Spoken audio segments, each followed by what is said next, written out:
Je vous remercie, Monsieur le Président.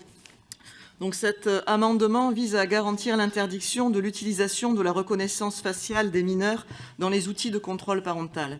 La Commission nationale de l'informatique et des libertés, la CNIL, a publié en juin 2021 un ensemble de 8 recommandations. Elle tente de trouver un équilibre pour construire un environnement numérique adapté aux mineurs qui répondent à la fois à la nécessité de les protéger et aussi à leur désir d'autonomie. La 7e recommandation est intitulée « Vérifier l'âge de l'enfant et l'accord des parents dans le respect de sa vie privée » et la CNIL y proscrit l'usage de la reconnaissance faciale. Un système de vérification de l'âge devrait être fonction des finalités envisagées, des publics visés, des données traitées, des technologies disponibles et du niveau de risque associé au traitement.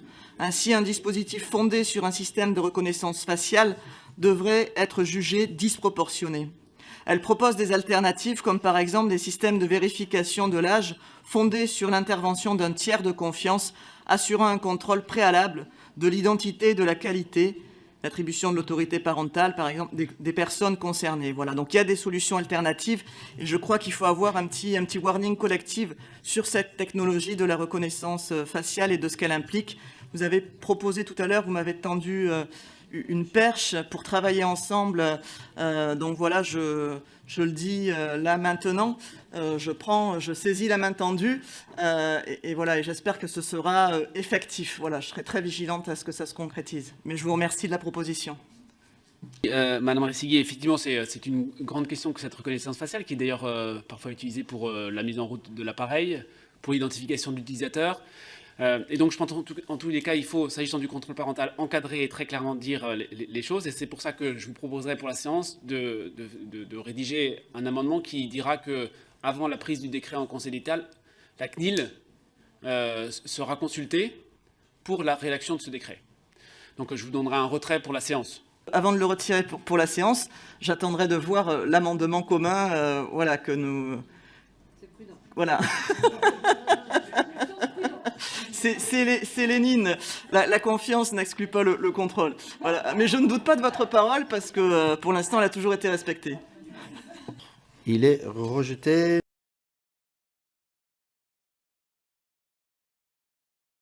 Je vous remercie, Monsieur le Président. Nous proposons par cet amendement que tous les équipements soient équipés d'un dispositif de contrôle parental permettant de contrôler le temps d'utilisation de celui-ci. Alors j'ai cru comprendre dans vos propos liminaires que ça allait être compliqué, mais il y a des applications déjà qui le permettent et je crois que c'est nécessaire d'avoir une réflexion sur ce sujet-là. On sait, on en a parlé ensemble, que les enfants utilisent beaucoup les appareils la nuit.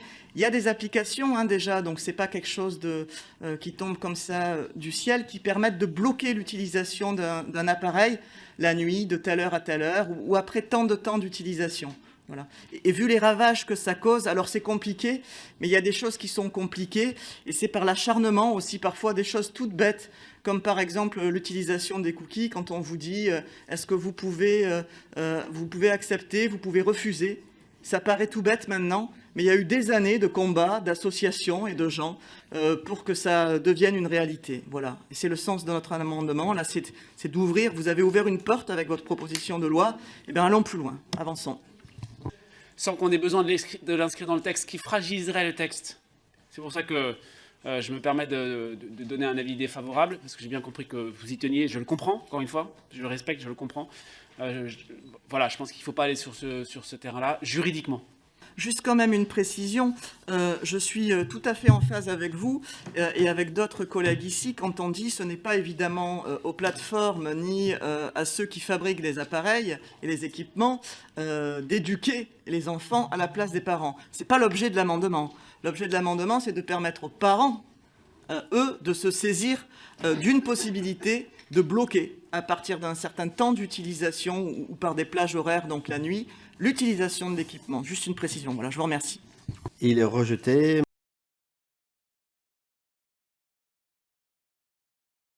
Je vous remercie, Monsieur le Président. Cet amendement propose d'inscrire une nouvelle obligation pour les fabricants, délivrer une information à l'utilisateur sur les risques liés aux usages numériques et les moyens de prévention. On l'a vu et ça a été dit dans plusieurs interventions des collègues lors des discussions générales. Il y a une demande des parents qui ont conscience qu'ils sont dépassés par la technologie et par les moyens qu'ont les enfants de contourner certaines règles. Et là, cet amendement vise à donner la possibilité aux parents d'être informés et formés, en fait. Voilà. Ce qui, encore une fois, n'intervient pas dans l'éducation. Ils ont le choix, mais ils ont un choix éclairé, si je puis dire. Je propose qu'on va regarder ça très attentivement pour la séance, pour voir comment on peut avancer sur ce sujet, encore une fois, qui est partagé par d'autres groupes. Voilà, avec un peu de prudence de ma part. J'ai bien noté que la proposition de loi que vous défendez n'a pas vocation à être révolutionnaire. Et je la salue tout de même. Mais nous, notre rôle, c'est justement de pousser un petit peu. Donc j'attends avec impatience les débats de l'hémicycle et les propositions que vous pourrez faire en ce sens. Je vous remercie. Il n'est pas adopté. Je vous remercie, Monsieur le Président. Par cet amendement, nous proposons que le contrôle parental soit assorti d'un dispositif permettant de contrôler la durée d'utilisation du service. Alors j'y reviens, même argumentaire que pour l'amendement précédent, et cette fois-ci, ça concerne les fournisseurs d'accès à Internet.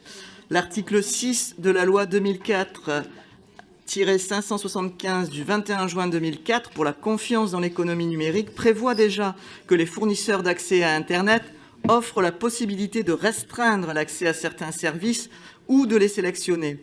Or, il convient également de lutter contre la surexposition des enfants aux écrans. Il est donc nécessaire d'ajouter cette disposition.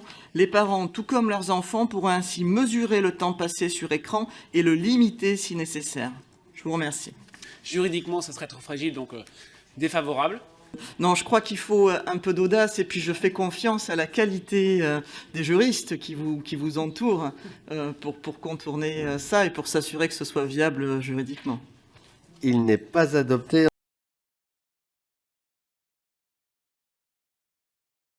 Je vous remercie, Monsieur le Président. Par cet amendement, nous voulons garantir l'interdiction de l'utilisation de la reconnaissance faciale des mineurs dans les outils de contrôle parental mis à disposition, cette fois-ci pas par ceux qui créent les équipements, mais par les fournisseurs d'accès à Internet. Je vous remercie. Je vous demande un retrait, je donnerai un avis défavorable parce que je pense que vous allez le maintenir, je ne sais pas. Je vous remercie, vous commencez à me connaître.